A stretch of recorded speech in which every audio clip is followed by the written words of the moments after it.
வாழ்வில் வார்த்தை ஊழியங்கள் வழங்கும் இன்றைக்கான இறை வார்த்தை.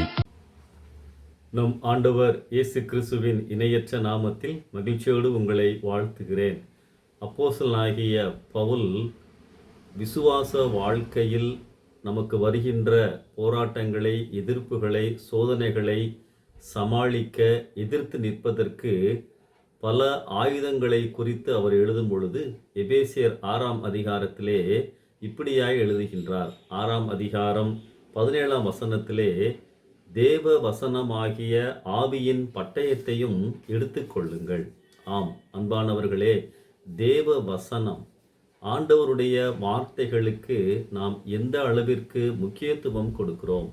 விசுவாசம் குறைகின்ற பொழுது, சத்துருவானவனுடைய போராட்டங்கள் வருகின்ற பொழுது, எல்லாவற்றிற்கும் அவைகளை எதிர்த்து நிற்பதற்கு ஆவியின் பட்டயமாகிய வேத வசனம் நமக்கு தேவை. வேதத்தை வாசிக்க வேண்டும், தியானிக்க வேண்டும் என பல இடங்களில் வேதம் வலியுறுத்துவதை நாம் அறிந்து கொள்ள முடியும். இன்றைக்கு ஆண்டவருடைய வார்த்தைகள் நம்முடைய கரத்திலேயே உள்ளது. வேதத்தை வாசிப்பது மிகவும் முக்கியமானது. ஏனென்றால் இந்த ஒரு புஸ்தகம்தான் ஆண்டவரால், கடவுளால் எழுதப்பட்டது. வேத புத்தகங்கள் நமக்கு பல ஆலோசனைகளையும், கட்டளைகளையும், வாக்குத்தத்தங்களையும் கொடுக்கின்றன.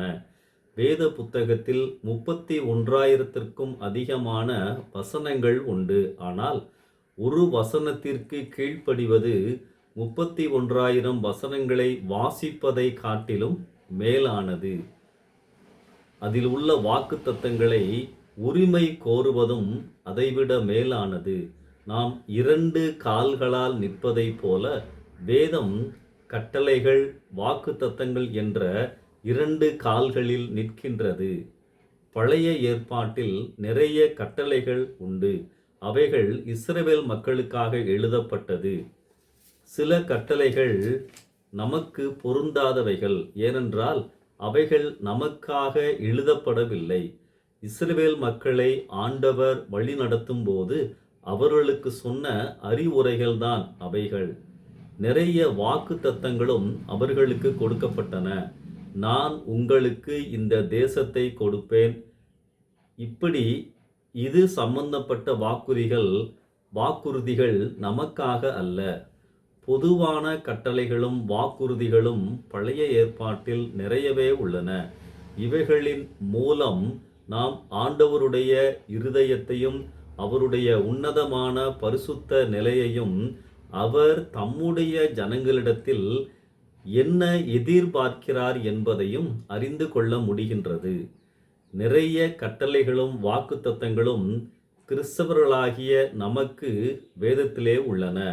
இந்த கட்டளைகளுக்கு கட்டாயம் கீழ்ப்படிய வேண்டும். வாக்குத்தத்தங்களையும் உரிமை கோர வேண்டும். வேதத்தை வாசிப்பதோடு நாம் திருப்தி அடைந்து விடக்கூடாது.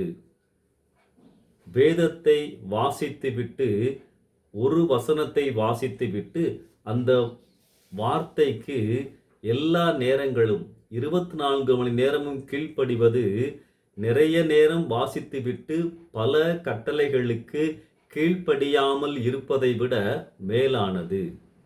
பலர், ஐயா, நான் இன்றைக்கு 15 நிமிடம் கூட வேதத்தை வாசிக்கவில்லையே என வருந்துகிறார்கள். ஆனால் அந்த நாளில் அவர்கள் பல பாவங்களை செய்யும் போது அதற்காக அவர்கள் வருத்தப்படுகிறார்களா?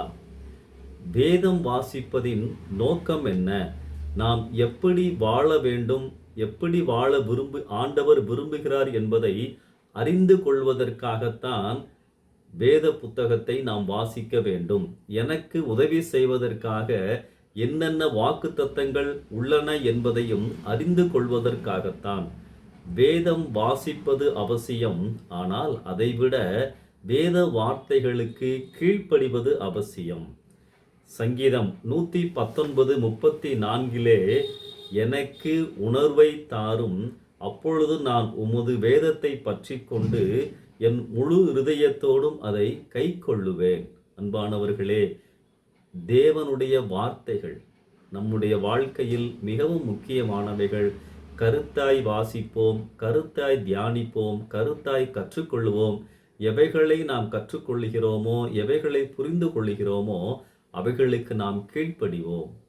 தேவனுடைய வார்த்தைகள் உங்கள் வாழ்க்கையில் நிறைவாய் இருப்பதாக. இந்த சிந்தனையோடு இந்த நாளை ஆரம்பிப்போம்.